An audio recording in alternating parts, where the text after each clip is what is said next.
Muito bom estar com vocês, gente. Se você quiser nos acompanhar, abrir a sua Bíblia no capítulo 17 de 1 Samuel.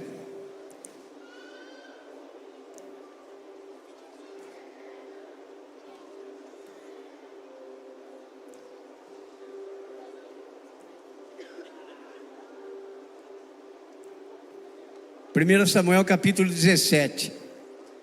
Eu vou ler somente do 45 ao 50, muito embora tenha 58 versículos, mas os outros nós vamos acrescentando na medida que o Espírito Santo vai nos inspirando. Buenas noites, amigo. Tem que falar castelhano também, se não for poliglota aqui não vai, né, meu? Responde aí, por favor. Aleluia. Então, gente, vamos ler do 45 ao 50.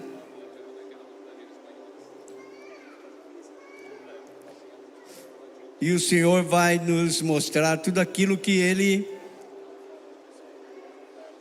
tem para nós, assim como Ele teve para Davi. O que o pastor Tião falou aqui, pastor Vinícius, né? Mais conhecido como Tião, ou Dom Sebastião, né? É verdade, eu acompanhei mais ou menos essa história, e Deus não faz milagre, não fez milagre só na vida de Davi. Deus faz milagre na vida dos Sebastião também, dos Vinícius. Deus faz milagre na vida do Zé Barreto. Deus faz milagre fala o seu nome aí. Deus faz milagre na sua vida também, amém? Às vezes a turma pergunta, não se vê mais milagre como na igreja primitiva. Querido, abre os olhos. Olha aqui, veja o milagre. Abre os olhos e olha para dentro de você e veja um milagre. Não é verdade, irmão? Olha para dentro de você e veja um milagre. Então, queridos, Deus é o mesmo de ontem, de hoje e de sempre. Vamos ler então.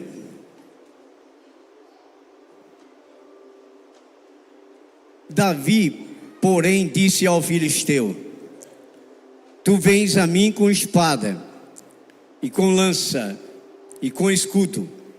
Porém eu venho a ti em nome do Senhor dos exércitos, o Deus dos exércitos de Israel, a quem tens afrontado. Hoje o Senhor te entregará na minha mão, e ferir-te-ei e tirar-te-ei a cabeça, e os corpos do arraial dos filisteus darei hoje mesmo às aves do céu, e as feras da terra, e toda a terra saberá que há Deus em Israel. E saberá toda esta congregação que o Senhor salva, não com espada, nem com lança, porque do Senhor é a guerra, e Ele vos entregará na nossa mão.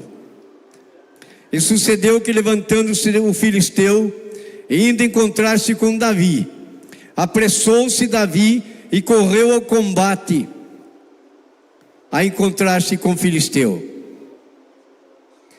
Davi pôs a mão no alforje e tomou dali uma pedra, e com uma funda lhe atirou e feriu o filisteu na testa, e a pedra se encravou na testa e caiu sobre o seu rosto em terra.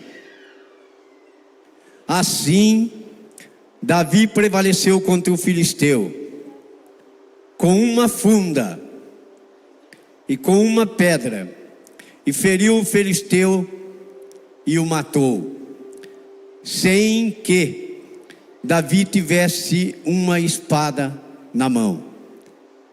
Você gostou da história? Pode aplaudir, querido, porque é fantástico.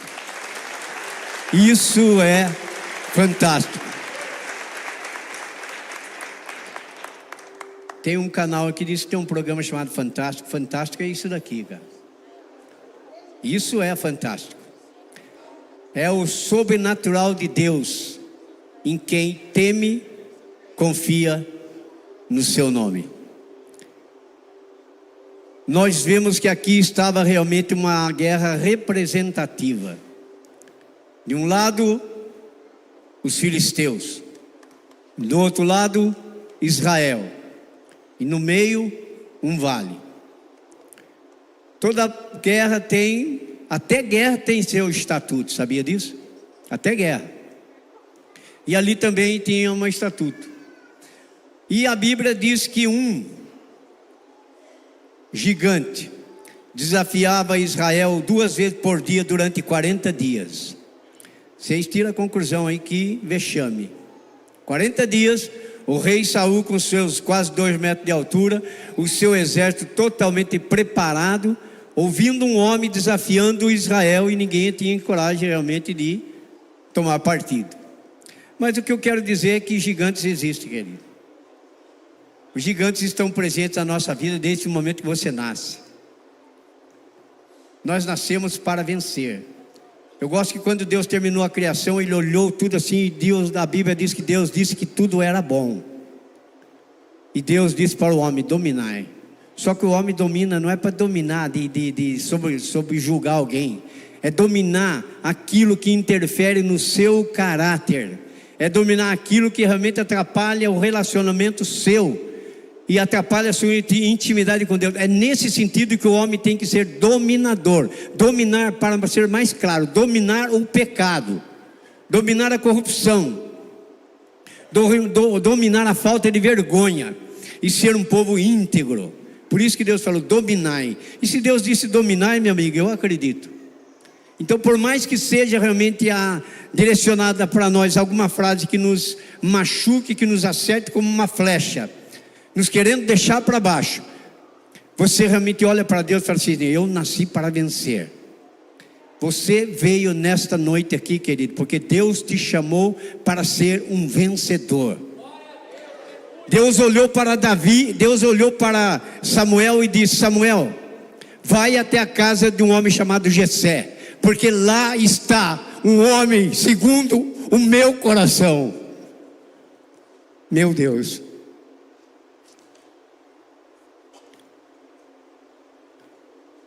Deus falou a mesma coisa para vocês, igreja, pode acreditar. Jesus no Evangelho, ele fala assim, não foram vocês que me escolheram, foi eu que escolhi vocês. Esse entendeu.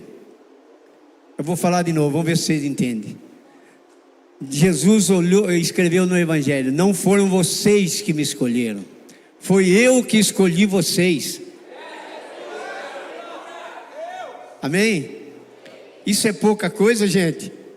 O Rei dos Reis, com todo o seu amor que você ainda nem merecia, Ele disse, eu escolhi vocês. Mais especificamente você que realmente driblou todas as contrariedades, ultrapassou os limites, os obstáculos e conseguiu chegar nesse culto. Você não vai sair daqui de mãos vazias. Eu não estou falando de mágica, não. Eu estou falando daquele que realmente que todos chegavam até ele e ele dizia, o que queres que eu te faça? Até quem não disse o que quer, ou melhor, até para quem Jesus não perguntou o que queres que eu te faça, Jesus fez.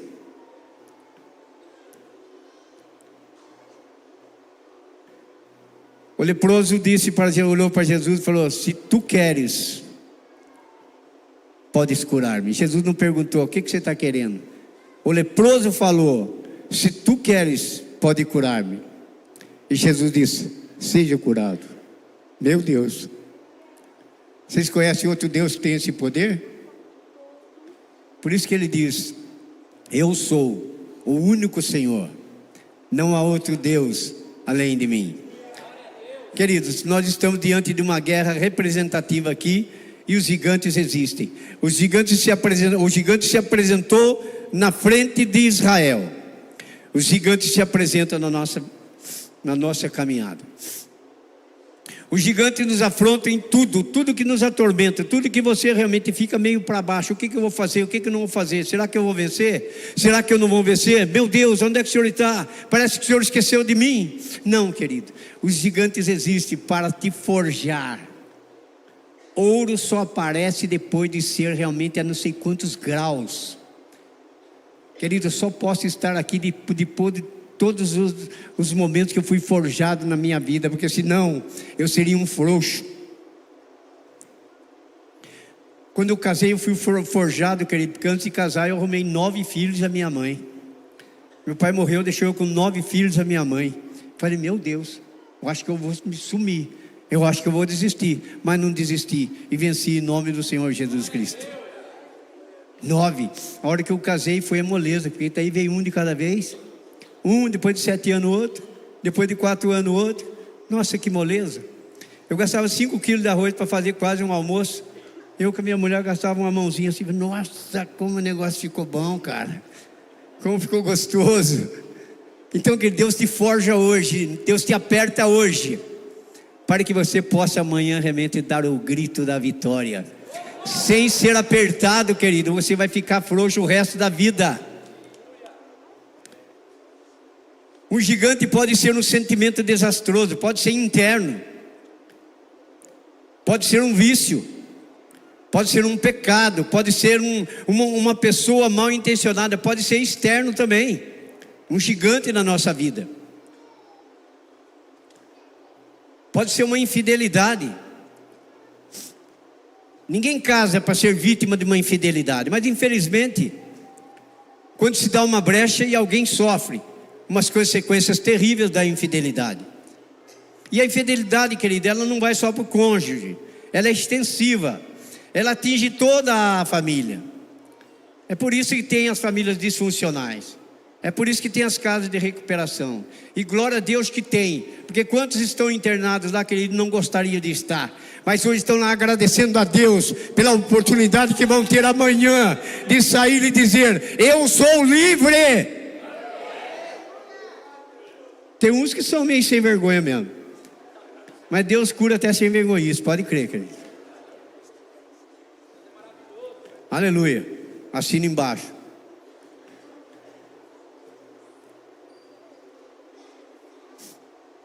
Gigantes nos trazem grandes desafios,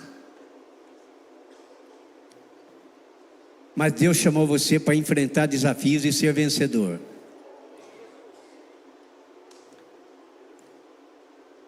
Mas para você vencer gigante, querido, você tem que ser determinado. Pessoas que jogam a toalha com facilidade, querido, eu não vou dizer que é um covarde, mas é um frouxo. Você tem desafios em todos os sentidos, querido, na área psicológica, na área financeira, na área, no quesito relacionamento. Você tem desafio de todo jeito, mas você nasceu para vencer. Às vezes você fala, meu Deus, mas já faz tempo que eu estou sofrendo, o pastor está muito otimista para o meu gosto. Querido, eu quero dizer uma coisa para você, Jacó foi 20 anos para ele superar a crise. Em 20 anos ele retornou para casa cheio de tudo que você imaginar que Deus colocou na mão dele. Agora eu quero dizer, eu quero profetizar na vida de vocês. Vocês não vão gastar 20 anos, não, vou deixar por 19 vocês, tá bom? Brincadeira, meu amigo, viu? Guarda isso, o Senhor tem um tempo para cada coisa debaixo do sol. Falou, Grau? Então não joga a toalha, querido. Olha aqui, vocês sabem quem inventou a lâmpada, né? Quem foi? Acho que não. Thomas Edison. Agora você ganhou, pode pegar seu troféu lá depois. Thomas Edison, ele inventou a lâmpada elétrica. Mas você sabe quantas patentes ele tentou para uma delas ser aprovada? 2.000 patentes. E alguém chegava, ô Thomas, larga a mão, cai fora, você já viu que não dá, cara. E eu tenho certeza que você já ouviu uma frase na sua vida realmente tentando te jogar para baixo. Mas se você está aqui porque você confiou que tem um que é maior, que pode todas as coisas. Eu quando cheguei em Taubaté, querido, me permita esse parênteses pequenininho aqui. Eu vim aqui para falar de Jesus e falar da vitória de Davi através da presença de Deus. Mas às vezes você precisa falar alguma coisinha porque é praticidade.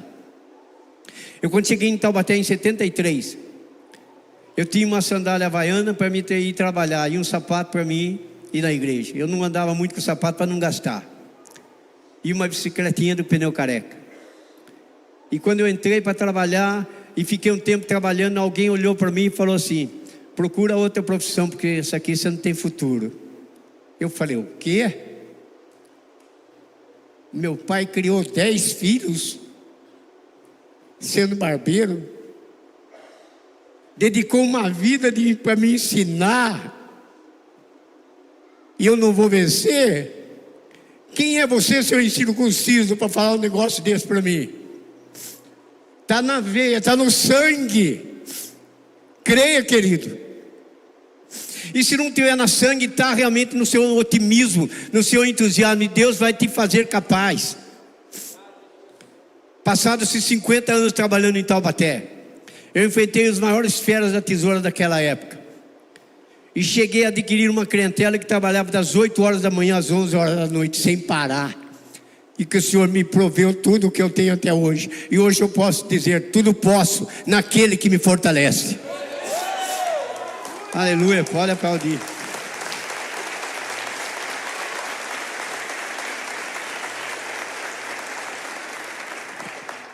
Thomas Edison disse: 90% da sua vitória é transpiração, 10% é inspiração. Deus não precisa muito de você, coisa não, 90%, querido, você tem que lutar, tem que batalhar. Lá no começo da Bíblia Deus já falou: comerás o pão com o suor do teu rosto. É do teu. E se ele falou comerás, é porque ele é um provedor, e ele vai prover as necessidades suas. É que muitas vezes a gente tem os olhos gordos, né, cara? Muitas vezes você não está satisfeito com o que você tem. Mas se você for analisar: puxa, quem eu era, quem eu sou, você só tem que dar glória a Deus, querido. Só pelos seus 5 sentidos funcionando, querido, você já tem que dar glória a Deus. Porque esse que eu falei foi Thomas Edison. Mas olha o John Newton. John Newton foi um menino que o pai obrigou ele a entrar na marinha. E ele se tornou um capitão realmente, e realmente começou a comandar aqueles navios. Quando ele saía do Brasil, quando ele saía da Inglaterra, eu acho que é Inglaterra ou Estados Unidos, estou meio em dúvida. Quando ele saía lá do seu país de origem, ia até a costa da África, enchia o navio, enchia o porão de navio de escravos, aqueles escravos mais fortes, mais saudáveis, e comprava e trazia tudo para a terra dele. A história diz que ele não estava nem, ele era tão gelado, tão frio, que 20% dos escravos morriam nos porões do navio e eram jogados no mar para que os tubarões fossem alimentados. E os que chegavam até aqui eram negociados. John Newton foi um homem realmente que era um bravo, mas usando a sua inteligência e a capacidade e a sua força por mal. Até que um dia, numa das tempestades lá, realmente ele escapou, mas aos 44 anos, John Newton ficou cego. A vida dele se transformou completamente, porque aquilo que ele não conseguia fazer quando ele tinha os 5 sentidos funcionando, quando ele ficou cego, despertou dele realmente um novo sentido, e ele escreveu O Paraíso Perdido. É que descreve a história da luta de Lúcifer com Deus no céu, e depois a expulsão de Lúcifer e seu 1/3 dos anjos junto com eles para a terra, querendo causar um alvoroço aqui. Mas vem o nosso Senhor Jesus Cristo e nos traz a nossa redenção, que nós estamos aguardando a plenitude dos tempos, a nossa redenção. Essa é a história de Paraíso Perdido. E John Newton se transformou num grande pastor, e viveu numa época, realmente, um momento dos mais difíceis. Hoje você pode falar, querido, que você é protestante, que você é evangélico, pode pregar nas esquinas, pode pregar na sua casa, pode pregar na fábrica, na faculdade, onde você tiver aptidão para isso, e a pessoa aceita, e ninguém realmente vai te perturbar. Mas lá era perigo. No tempo de John Wesley e John Hus, era muito difícil. John Wesley e John Hus foram assassinados. Por quê? Por causa de entrar com a reforma protestante. Então, queridos, é isso que eu estou falando. Cuidado com o sapato largo. O sapato largo deixa as crianças lá dentro, tudo brincando assim, os dedão lá, ó, e você pode ficar um frouxo. Mas cuidado, por que eu disse de manhã e disse aqui, e vou repetir hoje? Por que o Japão é um país evoluído? Porque o Japão estava lá, querido, com o pezinho apertadinho dentro do sapato, ele precisava de um número a mais. Agora o brasileiro está aí com o pezão, com o sapato, o pé dele é 39, está calçando 40, está tranquilão. Cuidado com a folga, cuidado com a moleza, cuidado com a ociosidade, querido. Isso pode levar ao caos. Depois que chegar lá tarde, quantos clientes passou pela minha cadeira e falaram: nossa, Zé, era para eu estar bem. Hoje eu estou fuzilado na vida. Deu vontade de falar, dá vontade de falar para o cara: bem feito.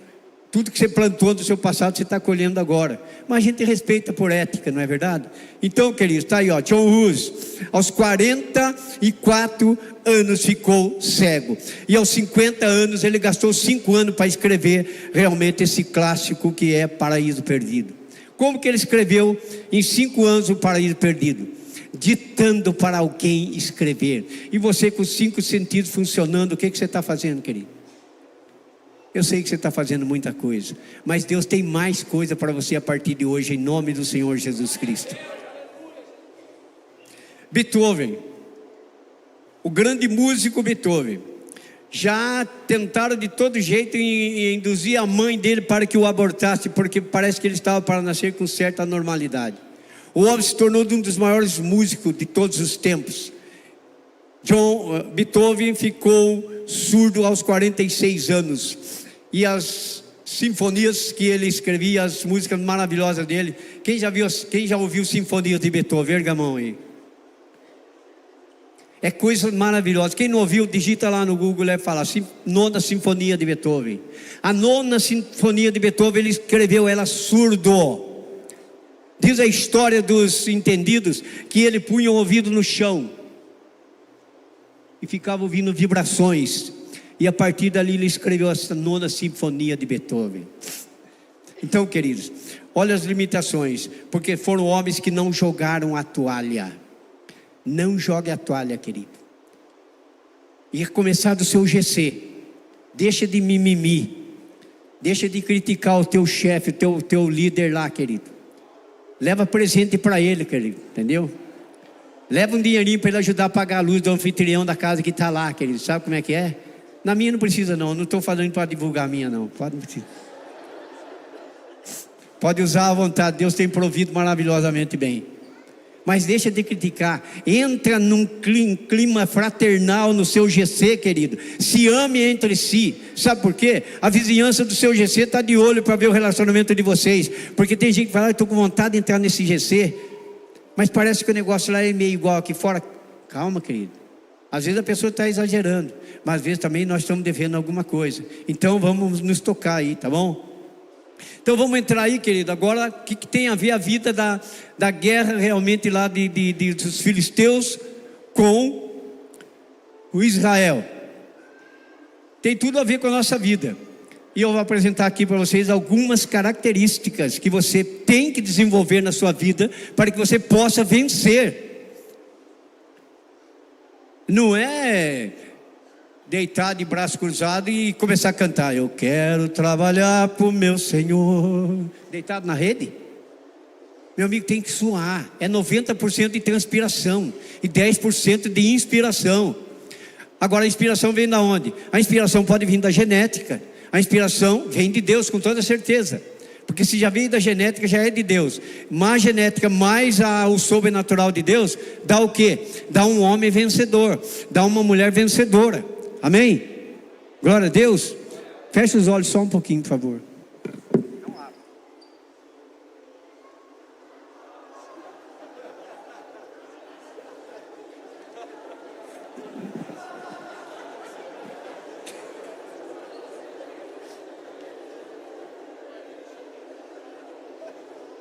Eu só queria profetizar na sua vida, né?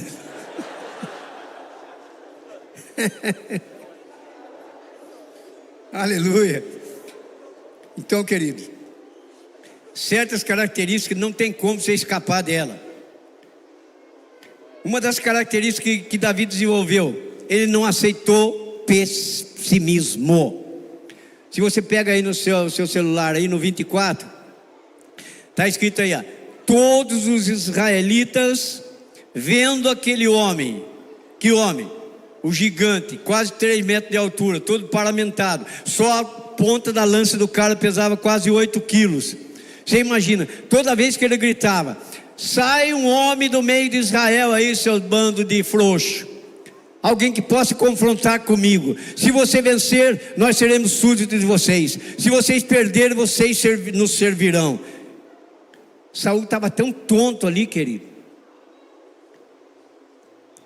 que ele não sabia o que fazer. Os 2 metros de altura de Saul não foi suficiente para enfrentar o gigante. Então Davi, uma das coisas que ele mostra como característica para vencer, você não pode ser pessimista, querido. Se eu fosse pessimista quando aquele cara falou aquelas palavras na minha vida, eu tinha voltado para a minha terra e tinha me ferrado. Mas em nome do Senhor Jesus Cristo, eu entrei com 90% de transpiração e 10% de inspiração, e hoje deu no que deu. Parei de trabalhar, Deus me deu realmente essa oportunidade, e hoje estou integralmente entregue à igreja. Não apareço muito aqui, mas eu com a minha esposa andamos por todos os cantos da cidade, de casa em casa, levando a palavra de Deus, libertando casais, libertando crianças, filhos, curando, em nome do Senhor Jesus Cristo. E isso é prazeroso, querido. Não é um jugo para nós, é uma bênção. O que eu fiz até aqui está feito. O resto eu vou deixar para vocês. Aquilo que ia ser para mim, eu deixo para vocês, divido com vocês aí, amém? Então, querido, segundo, ele não supervaloriza o passado, mas acredita no hoje. Olha aí no versículo 14. Davi era o mais moço, só os 3 maiores seguiram Saul. Davi, porém, ia a Saul e voltava para apacentar as ovelhas do seu pai em Belém. Chegava-se, pois, o filisteu pela manhã e pela tarde, e apresentava-se por 40 dias, de manhã e à tarde, desafiando os israelitas. E Davi estava naquela uma dele, não pensando no passado, não se apegando naquelas pequenas ovelhas que ele estava lá pastoreando, um trabalho insignificante que era a cultura de Israel naquele tempo. Um pastor de ovelha não tinha valor nenhum. Terceiro, ele sabe lidar com críticas. Olha aí o versículo 28.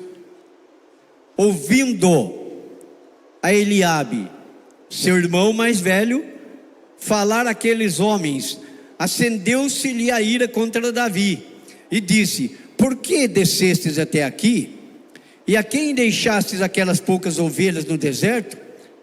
Bem conheço a tua presunção e a tua maldade. Descestes apenas para ver a peleja. Respondeu Davi: que fiz eu agora? Fiz somente uma pergunta para o pessoal. Desviou-se dele para outro e falou a mesma coisa, e o povo lhe tornou a responder como antes. Davi perguntou o que ganharia quem matasse aquele gigante. E o Eliabe, já enciumado: o que você veio fazer aqui, rapaz, seu pilantrinha? Com quem que você largou aquelas ovelhinhas lá, aquelas sarnentinhas que você cuida lá no mato lá? Davi só disse para ele o seguinte: o que fiz eu agora? Só fiz uma pergunta. Larga do meu pé, cara. Então vocês estão vendo, querido, por que Eliabe está tão revoltado? Eliabe está tão revoltado porque no capítulo 16, quando Samuel realmente visitou o pai dele, Eliabe se apresentou bonitão lá, o capa de revista se apresentou para ser escolhido rei de Israel. Só que Deus disse: você, Samuel, você vê por a aparência, mas eu vejo o interior. Aí Samuel perguntou para Jessé: não tem mais nenhum? Tinha ele. Então por que enquanto Davi estava cuidando das ovelhinhas, nunca foi pedra no sapato de Eliabe? Por quê? Porque estava lá jogado para as traças, querido. Mas uma coisa eu quero dizer para você: não pensa você que você está jogado para as traças. Deus está preocupado com cada um de você aqui, querido, porque há um tempo para cada coisa debaixo do sol. E conforme os propósitos de Deus estão determinados, assim vai ser feito, porque ninguém impede o querer de Deus. Querido, eu nunca esperava estar aqui numa noite dessa como um pastor levando uma mensagem bíblica para vocês. Eu nunca esperava. Quando de repente eu recebi uma comissão de uma igreja entrando na minha casa, eu fiquei assustado, convidando eu para que fosse até a igreja, porque naquele dia eu ia ser consagrado evangelista. Falei, o que é isso? Nem sabia o que era. Não, você vai passar direto nem diácono você não vai passar, você vai passar direto para evangelista, porque olheiros já estavam lá no seu salão olhando como você evangeliza na sua cadeira. Tinha cliente meu que falava assim, eu não aguento mais o salão do Zé, só tem Bíblia. Pô, você precisa pôr uma revistinha daquela quente aqui, cara. Eu falo, meu amigo, eu tenho mulher, eu tenho filho, cara. E você também pode chegar com a tua mulher aqui, não vai ficar bem. Porque a Bíblia, se você não quiser, você não lê. Agora as outras coisas não convém. Então devagarzinho você saía por escanteio, está entendendo? Então o resultado, você tem que saber conviver com as críticas. Enquanto você não é nada, mas quando realmente o Davi começou a aparecer, foi consagrado rei. Por que ele estava lá? Ele disse aqui, o que fiz eu agora? Fiz somente uma pergunta. Davi foi, sabe por quê? Porque ele estava cumprindo uma ordem do seu pai. Quando Abner, capitão do exército de Saul, foi lá recrutar soldados para a guerra, os 3 irmãos mais velhos de Saul foram escolhidos. De Saul não, de Davi. Os 3 irmãos mais velhos dele foram escolhidos. E ele não, ficou lá no mato, escondido lá. Mas de repente vem o Samuel, consagra ele rei. E no que ele é consagrado rei, os irmãos foram lá para a guerra. E quando os irmãos foram para a guerra, o pai, preocupado com a situação dos irmãos, falou, Davi, filho, vem cá, pega essa jumenta e pega essa carga que eu preparei, leva lá, isso aqui se dá para o capitão, e isso aqui se dá para os seus irmãos que estão lá, e me traga notícia de como eles estão. Eu sei, quem é pai aqui sabe a preocupação que você tem quando o filho está numa programação de risco. O pai, a gente fica preocupado. Então Davi não estava fazendo nada mais do que honrar os seus pais. E eu quero dizer uma coisa para vocês, queridos. Você realmente que vive uma cultura de século 21, 2024, em que realmente esse negócio de honra ao pai já não é um negócio mais de excelência. Tome cuidado nesta noite, querido, e guarda no teu coração, querido. Honra o teu pai e a tua mãe do jeito que eles merecem. E vocês vão ver a sua vida como é que vai ser uma bênção, tanto nos dias como nas prosperidades. Eu tenho certeza absoluta. Filho que não honra pai, amanhã ele vai coçar a cabeça e dizer, meu Deus, aonde foi que eu errei? E você não precisa nem se auto-questionar, querido. Foi porque você não honrou seus pais. Davi estava ali honrando o seu pai. Davi podia chegar e falar, pai, acho que o senhor não viu o que aconteceu ontem aqui no capítulo 16. O senhor não viu que eu acabei de ser consagrado rei? Eu sou rei aqui em Israel. É só um momento certo, a hora que eu não sei como é que vai ser, mas o Saul vai entregar, porque o próprio Samuel disse que Deus não se agrada mais de Saul. Só o que Davi não sabia, que ainda ia levar 16 anos para ele assumir o reinado. E isso eu quero aproveitar aqui um parêntesezinho e dizer para você que está na igreja. Não fica questionando Deus, querido. Deus você não questiona, Deus você obedece. Ninguém está numa posição aqui como o Vitor está vindo lá de São Paulo, né, Vitor? Para aqui realmente entregar todos os 5 sentidos aqui, glorificando e louvando o Senhor, aqui sozinho, decepcionando algumas pessoas aí. Mas ele pode ter decepcionado algumas pessoas, mas o Senhor ele não decepcionou.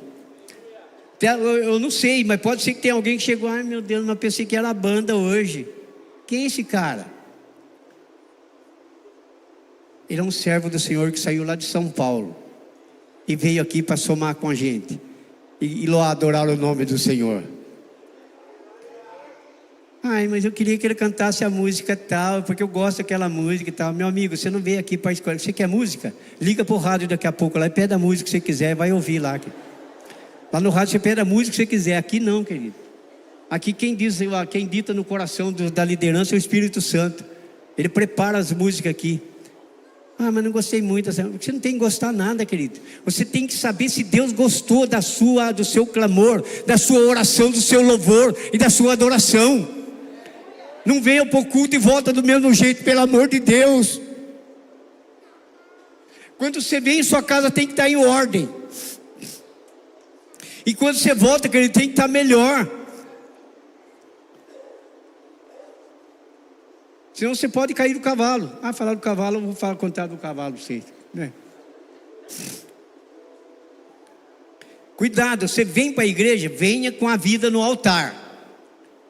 E quando você chega aqui, querido, mas eu não gostei muito que o pastor Zé Barreto falou. Calma, querido. Eu também não gostei de muitas coisas, mas foi para o meu bem. É melhor uma repreensão de um amigo do que um abraço de um covarde. Talvez você não goste de alguma coisa que eu falei, mas é para o seu bem amanhã. Cuidado, então, leve a sério as coisas de Deus. Tem um pastor que toda vez ele era um cara chegado na igreja. Sabe aquele pastor assim radical, gosta da igreja. E toda vez que ele passava da casa dele até a igreja, ele passava num lugarzinho, tem um cavalo deitado lá, coitado, com uma sede danada. Ele olhava para o cavalo e falou: sinto muito, amigão, mas estou indo pregar o evangelho. E o cavalo está lá, coitado. No outro culto que ele passou da casa dele até a igreja, ele passou de novo e o cavalinho lá com a língua, metade da língua para fora. Sinto muito, cara. Eu vou orar para alguém vir dar água para você aí, porque eu não posso. Eu vou pregar o evangelho. Na terceira vez ele passou, o cavalo estava com a língua todinha de fora, quase morrendo. Ele arrumou um jeitinho, uma cambuquinha lá e pôs uma água na boca do cavalo, e o cavalo se restabeleceu. E aquele pastor morreu. Quando chegou lá no tribunal de Cristo, para receber o seu galardão, já deu sorte, já, coitado, porque com tudo isso foi salvo. Porque quem está no tribunal de Cristo é porque está salvo. Agora quem estiver na frente do trono branco, meu amigo, tchau, já foi, já era. Amém, tchau para vocês. E aí o anjo olhou para ele e falou: olha, meu amigo, essa é a sua coroinha, simplesinha. E assim mesmo por causa daquela água que você deu para aquele cavalo. Porque como pastor, meu amigo, zero. É perigoso isso? É. Eu posso estar realmente fazendo parte do corpo de pastores, mas eu posso não estar na intimidade com o Senhor. Você pode estar numa intimidade realmente no GC, mas você pode não estar numa intimidade com o Senhor. Não seja mascarado, não seja bobo. Você não é obrigado a ir no GC. Você vai porque o Espírito Santo tocou no seu coração. Então seja autêntico. Deixa Deus ser glorificado através de você no GC. Amém? E aí vocês viram então que o Eliabe já está com uma dor de cotovelo, já está com ciúme, a ponto de começar a criticar o irmão dele. E aí vem, a crítica dói mais quando vem dos nossos. Querer ser criticado por um irmão é desagradável. O irmão que eu falo é irmão de sangue. Quando a gente sabe que é algum irmão da gente, eu sou de 10 irmãos. Quando a gente sabe que algum irmão da gente falou alguma coisa que é crítica, destrutiva, a gente fica triste. E ele está passando por isso aqui. O próprio irmão dele está criticando ele. Segunda crítica que dói é mais quando vem de alguém que conhece a gente há tempos. Sabe quando você tem uma surpresa, fica sabendo, puxa vida, não esperava. Logo aquela pessoa falando de mim, mas por quê? Os motivos são N motivos. Mas pode acontecer, mas dói. Dói demais. Eliabe conhecia Davi. Eliabe era o filho mais velho. Ele viu nascer o segundo, o terceiro, o quarto até o sétimo e o oitavo, que era o Davi. Ele conhecia. E o irmão realmente, quando tem realmente um senso sobrenatural, um temor de Deus, ele estende a mão, cara. Vocês estão entendendo o que eu estou falando? A gente sabe que existe realmente umas brechas dadas na fraternidade e numa família, que causa muita disfunção, fica a família disfuncional, através do relacionamento terrível. Mas isso não é bom. A gente vê pelo próprio telefone. Quando a gente está atendendo um cliente lá, toca o telefone, dá licença, Zé. Ele fala, dá licença. Alô? Quando é um estranho, não, pode falar, o Zé espera um pouquinho aqui. Não, tudo bem, pode falar, não tem problema, não está atrapalhando, não. Mas daqui a pouco toca o telefone de novo, alô? É o irmão do cara. Ah, vai se catar, cara, dá um tempo, eu estou aqui, você não atende. Ah, depois eu ligo para você, tchau. Vocês já viram essa cena ou não? Aquele que mais a gente precisa amar, que é o irmão da gente, filho da mesma mãe, do mesmo pai, a gente não consegue. Eliabe não conseguia amar Davi, porque o menino estava crescendo, desenvolvendo. Só o que Eliabe não sabia é que Davi tinha uma intimidade com Deus. Quando ele tinha oportunidade olhando as ovelhas, ele pegava a harpa dele e ficava lá, e a Bíblia diz que o Espírito do Senhor se alegrava, a ponto de quando o rei Saul ficou atormentado por um espírito mau da parte de Deus. Deus não tenta ninguém, mas Ele permite que você seja tentado, para forjar você. Ou você se toca, ou você se ferra. E Saul, no caso aqui, se ferrou. Foi ao suicídio. Mas ele diz: procura alguém que entenda de harpa e que toque muito bem. E o soldado dele falou: conheço um jovem que toca muito bem, e quando ele toca, o Espírito do Senhor traz paz. Traz ele aqui. Saul amou Davi. Davi pediu realmente que se podia ficar com aquele jovem. Pediu para o pai: posso ficar com ele? Porque toda vez que Saul estava atormentado, Davi tocava e o Senhor era com ele. Tanto é que tantas duas vezes que ele precisou de se fortalecer no Senhor, ele enfrentou um leão e um urso e venceu, salvando as ovelhas da boca dos animais. Agora vocês vão ver aqui na descrição da pregação, que mais tarde, depois do capítulo 16, Saul está lá, Davi tocando e Saul realmente se aliviando do espírito mau. E no capítulo 17, quando Saul realmente quando Davi mostra todas as habilidades, porque ele é assim com o Senhor, Saul pergunta: quem é esse jovem? De quem ele é filho? O homem estava tão atormentado de medo do gigante. Querido, às vezes você fica com medo de certas situações, que você até coisas que são óbvias, que são elementares dentro da sua casa, como no tratamento da pessoa mais amada da sua casa, que é a sua esposa. E acontece realmente certos choques. Por quê? Você está desorientado. Saul estava tão desorientado que ele falou que depois das façanhas de Davi, ele falou: quem é esse jovem? Aí ele ficou sabendo que era, mas ele já sabia no capítulo 16, se você ler o 16 você vai ver, Davi tocava para Saul, e no 17 ele pergunta: quem é esse jovem? Meu amigo, vai ter medo assim lá em Israel, viu? E você já viu quando você fica com medo? Você fica tremendo, querido, tremendo, que você às vezes é até perigoso estar dirigindo, perigoso você passar até no vermelho pensando que é verde, você vira daltônico até de medo. Então tá aí, ó. O que incomoda?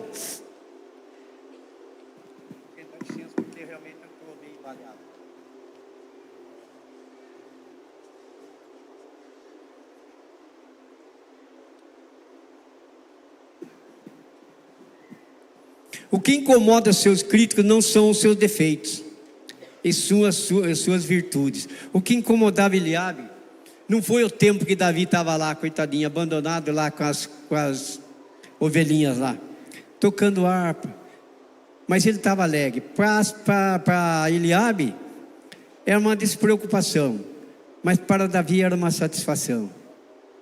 Não importa o que a turma pensa de você, querido.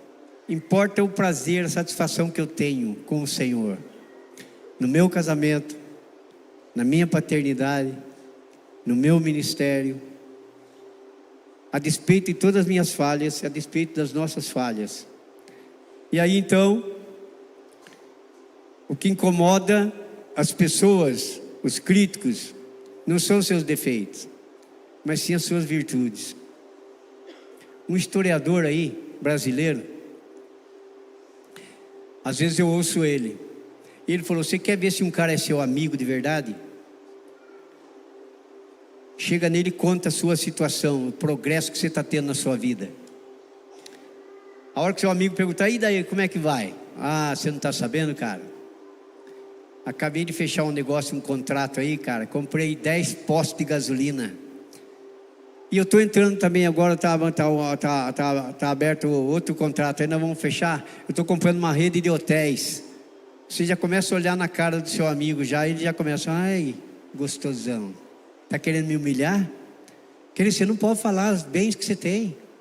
Se você fala, a pessoa pensa que você está querendo humilhar ela. Agora a Bíblia diz: chorai com os que choram e sorriam com os que sorriem. Chorar com o que chora é fácil, querido. Chega num velório para você ver, ai, todo mundo quer chorar com alguém que está lá sofrendo a perda de um parente. Já viu isso ou não? Chega lá: oh, meus sentimentos. Puxa, tão bom, né?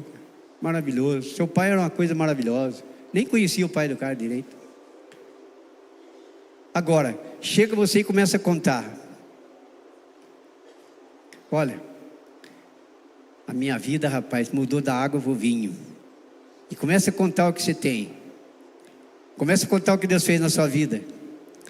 Uma mulher chega assim na comadre dela e fala para ela: ai, como eu estou feliz. Por quê? Meu filho passou na faculdade em primeiro lugar. Ah, é? Para medicina. Ah, é? Na faculdade federal. Meu Deus, já está passando os limites, credo. Até parece grande coisa, entendeu? Então você não pode contar. Agora a Bíblia diz que é para você sorrir com os que sorriem. Quando alguém chegar e falar e contar a vida dele, querido, eu não vou dizer para você ter inveja dele, mas você fala: ai, Deus, me abençoa também, que eu possa também ser próspero na vida. Deus não faz acepção de pessoas, querido. Deus vai resolver a oração. Amém? Então, é terrível. O que incomoda são os defeitos. Não são os defeitos, são as virtudes. Disse mais Davi: o Senhor me livrou das garras do leão e das do urso. Ele me livrará das mãos dos filisteus. Então disse Saul a Davi: vai, e o Senhor seja contigo. Foi nessa hora que Eliabe ficou horrorizado com Davi. Enquanto ele estava sofrendo com as ovelhinhas lá, não tinha problema. Mas a hora que ele viu que tem o aval do rei, a hora que ele viu que o menino foi ungido rei, tem o aval da Saul, ainda não estava muito por dentro da situação ainda. Quarto, a crítica dói mais quando envolve destempero emocional. O destempero emocional não tolera suas vitórias. Ele chora com o seu insucesso, mas não sorri com as suas vitórias. É o que eu acabei de falar. Você pode observar aqui, ó, em 1 Samuel, no capítulo 16 agora, não precisa abrir. Um capítulo antes. No capítulo 16, versículo 11, perguntou Samuel a Jessé: acabaram os teus filhos? Ele respondeu: ainda falta um mais moço, que está apacentando ovelhas. Disse, pois, Samuel a Jessé: manda chamá-lo, pois não nos assentaremos à mesa, enquanto ele não chegar. Quando Eliabe escutou isso, ele ficou apavorado. Ele ficou nervoso. Agora, que bom, se você é de uma família de 10 filhos, de 10 irmãos, e o seu irmão realmente é um destaque na política, na música, na igreja, e você se alegra com isso, e você fala: mano, quando que eu posso ir na sua casa para a gente fazer uma confraternização, louvando a Deus pela sua alegria, pela mulher maravilhosa que você tem, pela prosperidade da sua vida? Quando que nós temos que ter coragem de fazer isso? Fica a nosso critério, a decisão é nossa. Quinto, a crítica dói quando é contínua. No capítulo 29, Davi diz: o que fiz eu agora? Fiz somente uma pergunta, porque o Eliabe não largava do pé dele. Sexto, a crítica machuca quando visa humilhar você em público. Versículo 28. Ouvindo a Eliabe, ouvindo-o Eliabe, seu irmão mais velho, falar aquelas coisas, acendeu-lhe a ira contra Davi, e disse: por que descestes até aqui? E a quem deixaste aquelas poucas ovelhas no deserto? Bem conheço a tua presunção e a tua maldade. Descestes apenas para ver a peleja. Olha que audacioso. Em vez dele se preocupar com o compromisso que ele assumiu ali de defender Israel e defender Saul, e unidos fazer a força, ele estava preocupado com o sucesso do irmão. Enquanto o irmãozinho dele estava lá, coitadinho, atrás das ovelhas, não. Mas agora, o que você veio fazer aqui, cara? Você deixou aquelas ovelhas lá, para os leões lá comer, acabar com tudo? Davi não precisou se explicar. Querido, você não precisa se explicar para ninguém, querido. Deixa, querido, que Deus vai tomar partido e vai defender você. Fica tranquilo, não precisa criar uma contenda e arrumar uma inimizade que depois vai anos para realmente restaurar essa amizade. Sai fora disso.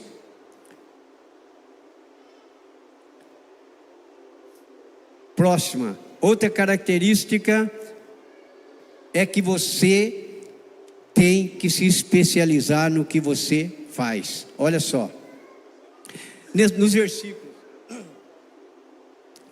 versículos 38, 39 e 40 do capítulo 17, nesse versículo ele experimenta as armaduras de Saul. Saul fala: vem cá, meu filho, já que você vai lutar com o gigante mesmo, realmente, então eu vou arrumar toda a minha armadura para você, para que você possa realmente se defender. E Davi experimentou, colocou lá. Imagina Saul com 2 metros de altura, Davi com 1,70 m. Só na hora que Saul pôs o capacete na cabeça dele, acho que Saul já bambeou das pernas, do preço, do peso, e os paramentos todos. E Davi tentou andar, disse que Davi não conseguiu dar nenhum passo. Sabe por quê, querido? Você tem que fazer aquilo que você sabe fazer. Não queira ser o outro, não queira andar igual ao outro, não queira ser o Zé Barreto, não queira ser o pastor Levi. Pastor Levi é uma figura especial, querido. Cadê ele? Foi embora? Hein? Levi, você costuma dar ar na gente, agora não estou vendo? Fica em pé aí, quero ver, por favor. Ah lá, Pedro. Pastor, é que está escuro aí, né, Zé Levi? Pastor Levi, não queira ser pastor Levi, querido. Agora, analisa o chumbo grosso que ele pegou, a responsabilidade que ele pegou de cuidar daquelas bênçãos na casa Ágape. Está aqui as bênçãos ali, ó. Fica em pé aí para nós ver. Fica em pé aí. Olha aí, querido. Aplauda o Senhor aí, porque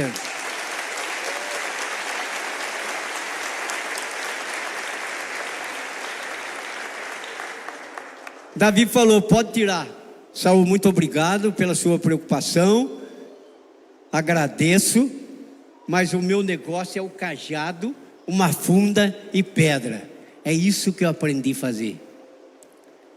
Então, querido, como eu queria pregar um dia, mas você sabe se Deus chamou você para pregador? Todos nós, de uma certa forma, somos pregadores, porque a Bíblia diz: ide por todo mundo e pregai o evangelho. Mas tem gente que fala: eu só me entendo como pregador o dia que eu estiver no púlpito. Se Deus tiver para você, você vai subir. Mas se Deus quiser que você venha aqui e seja um cantor, e se Deus quiser que você seja um carregador de guitarra e bateria para o cantor, você vai se humilhar? Você vai ficar: nossa, isso é humilhação para mim. A pessoa, o Vitor vem lá de São Paulo cantar aqui, eu vou ter que ir lá estar arrumando violão para ele. Vai te catar, Vitor. Vai se converter. Não é assim, gente. O reino de Deus é diferente do reino secular. O reino secular é de levar vantagem, querido. Quanto mais vantagem, você já passou na barganha aqui em Taubaté, não? Quem passou na barganha aqui alguma vez? Lá no mercado. Às vezes o cara chega no meu salão, vai dizer, furei os olhos de um cara lá na barganha. Vendi um ponteiro para ele, o primeiro balanço que ele der no braço, o ponteiro já vai cair. E vem contar vantagem para mim ainda, que ele furou os olhos do cara lá na barganha. Nós não somos da barganha. Nós somos do reino de Deus. Aleluia. Então, querido, estou falando que a crítica machuca quando visa humilhar em público. Tem gente que gosta, e ele faz isso no meio de todo mundo. Com que você deixou aquelas ovelhinhas lá? Como quem quer dizer? Seu irresponsável. Aqui é lugar para macho, não é lugar para criança não. Porque Davi era uma criança, sabia? Quer ver, só faz uma matemática comigo. Davi morreu com 71 anos. Ele governou 40. Então ele tinha 31 quando sumiu. Ele governou 40 anos. Só que ele foi consagrado e ele esperou, ele tinha 40 aí. Ele tinha 71 menos 40, 31. Ele ficou esperando 16 anos para assumir o reinado. Se ele tinha 30, esperou 16, ele foi consagrado rei com 14. Então Deus não precisa da sua idade de cabelo branco. Ele prega com jovem, ele prega com mulher, ele prega com homem. Ele é tudo em nós. Nós não somos ninguém, nós somos pó. Mas Deus é tudo em nós. Por isso que você vê muitas pessoas ainda continuam a falar, a igreja Poema, aquela igreja dos jovens. Começa do Zé Barreto. Olha a juventude, ó, maravilha. 74 anos, maravilha, glória a Deus. 5 filhos, 7 netos e 2 bisnetas. Quase que dá uma narração esportiva. Só faltou chutar pro gol. Então, gente, Deus não precisa da sua idade. Deus não precisa da sua capacidade. Se fosse assim, ele tinha arrumado 12 doutores para ser evangelistas e apóstolos. Não tinha nenhum doutor no meio deles, eram pescadores. E depois que eles foram realmente batizados no Espírito Santo, todos eles, com exceção de João, morreram por amor à palavra de Deus. Quando você vem para a igreja, querido, nós sabemos que Deus gosta de ajeitar e prosperar a vida das pessoas. Nós sabemos. Mas cada vez que você realmente se entra mais numa intimidade e conhece as profundezas do Senhor, mais você vai morrendo para essa vida. Não estou falando morte literal, essa vai acontecer um dia mesmo. Mas aquilo que se fazia quando você era do mundo do Egito, você não faz mais.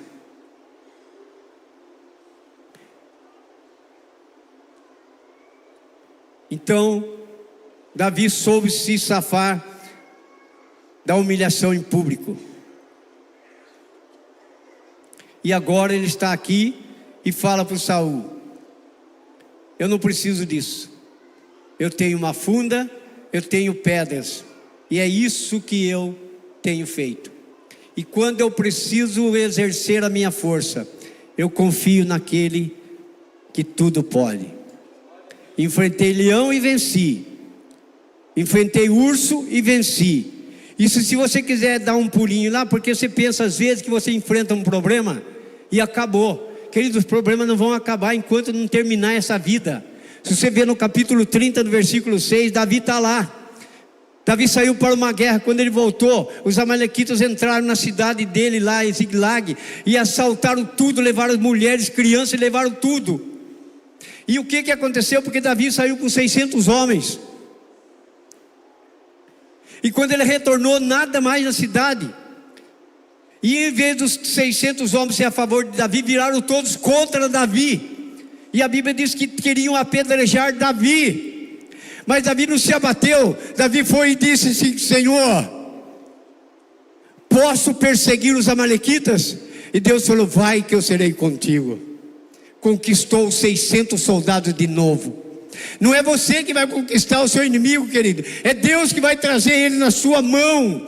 Hoje você tem um compromisso diferenciado. Se o seu inimigo tem fome, dá-lhe de comer. Se o seu inimigo tem sede, dá-lhe de beber. Porque fazendo isso, você amontou a brasa em volta da cabeça dele. O que é isso? Quanto mais eu maltrato esse cara, mais ele me ajuda. A vida nos ensina diferente. Bateu, levou. Me ferrou, vai se ferrar. Não é assim.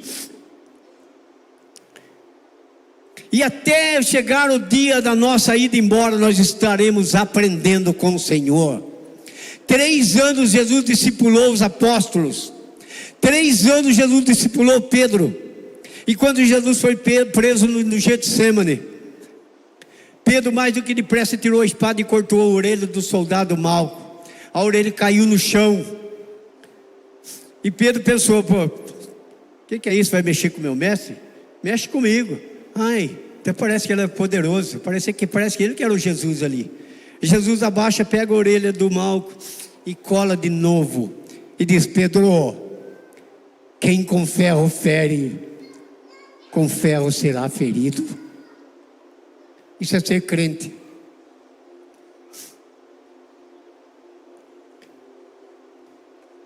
Se você olhasse para sua mulher e procurasse ir para dormir com ela,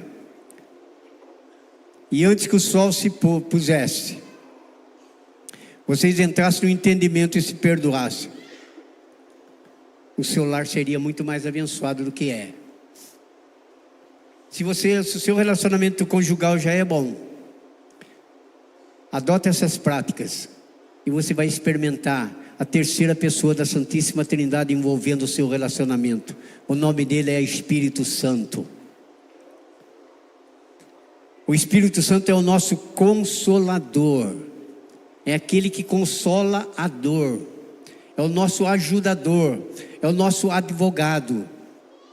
Então, mamãe, então esposa, naquela encrenca que você vai contar para sua vizinha, vai contar para sua líder lá no GC: me ajuda, por favor. Ora por mim. Intercede pelo meu marido. Ele está metido com uma encrenca aí, sabe? Uma sirigaita aí. Mas eu acredito que ele é bom. Ele é muito bom. E se você honra Deus, Deus vai honrar você. De alguma forma, sabe por quê? Porque eu creio na palavra de Deus. E a palavra diz: a mulher sábia edifica o lar, e a tola arrebenta com as suas próprias mãos. A mulher tem um compromisso violento em casa, querido. É de ser sábia. Glória a Deus que Deus me deu uma mulher sábia, maravilhosamente sábia, em todos os sentidos. E eu gostaria que isso fosse extensivo a toda a igreja, porque o Senhor não faz acepção de pessoas. Ele tem esse propósito de vida para cada um no seu lar. E nós podemos não consertar o mundo, mas nós haveremos de ver menos famílias disfuncionais por aí. Você crê nisso? Tome posse em nome do Senhor Jesus Cristo. Outra característica de um vencedor: ele reconhece que tudo vem de Deus.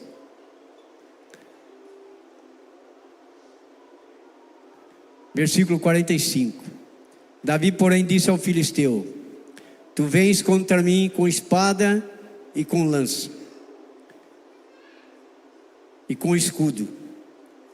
Eu, porém, vou contra ti em nome do Senhor dos Exércitos. Cuidado com esses livros de autoajuda, viu?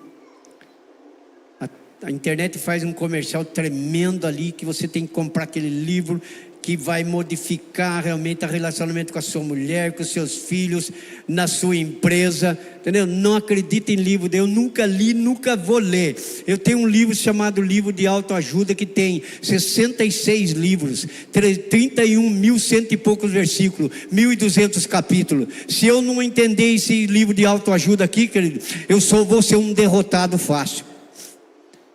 mas pode aparecer qualquer tipo de gigante na nossa vida, querido.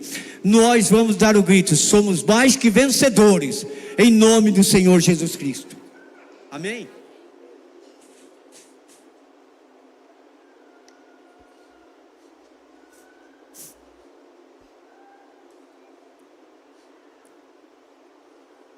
Outra característica de um vencedor: você tem que ter pressa. Olha o versículo 48 e 49, escute. Sucedeu que, dispondo seu filisteu a encontrar-se com Davi, este se apressou. Enquanto os soldados, vocês lembram que eu falei no começo? Os soldados corriam, todos afastavam, tremia de medo. Saul ficou tão tonto que ele nem sabia quem era Davi que estava ali, aquele que tocava a harpa para ele no capítulo anterior. Ficou tão lelé que não sabia quem era.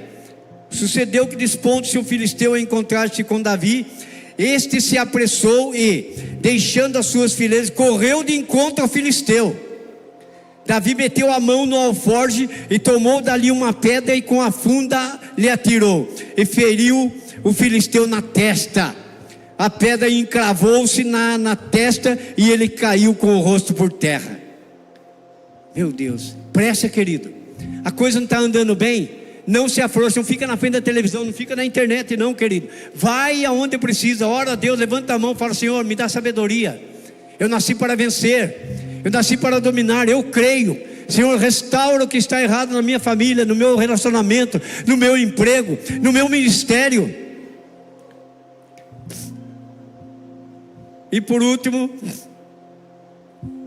ele é alguém que pensa nos outros também.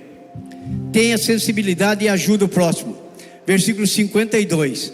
Então voltaram os filhos de Israel e de perseguirem os filisteus e lhe despojaram os seus acampamentos. Meu amigo, os covardes estavam tudo tremendo ali, mas a hora que apareceu um homem que é assim com Deus, enfrentou aquele Golias, a Bíblia diz que realmente Davi, numa só giro da funda, acertou a testa do filisteu. Você imagina o capacete que estava na cabeça dele? Eu acho que só a viseirinha aqui estava aberta, o suficiente para que a pedra cravasse na testa dele. A Bíblia diz que a pedra cravou na testa do gigante e o gigante caiu para frente, de bruço. A física mostra que ele teria que cair para trás, mas só que é o seguinte, que Davi não estava sozinho. Quando Davi atirou a pedra, Deus estava por trás do gigante, soprando a cabeça do gigante, ó. Esse é o nosso Deus. Vocês continuam felizes? Então, queria essa mensagem que eu queria trazer para vocês hoje. Você, olha para o seu irmão, diga para ele: você nasceu para vencer. Fala para ele: acreditou? Você acha que ele acreditou? Dá um abraço nele. Você que está com a sua mulher, dá um abraço. Você nasceu para vencer. Que só a morte o separe. Você nasceu para vencer no seu trabalho, na sua faculdade, na sua igreja, no seu ministério. Aplauda o Senhor, querido, porque Ele é bom, Ele é maravilhoso.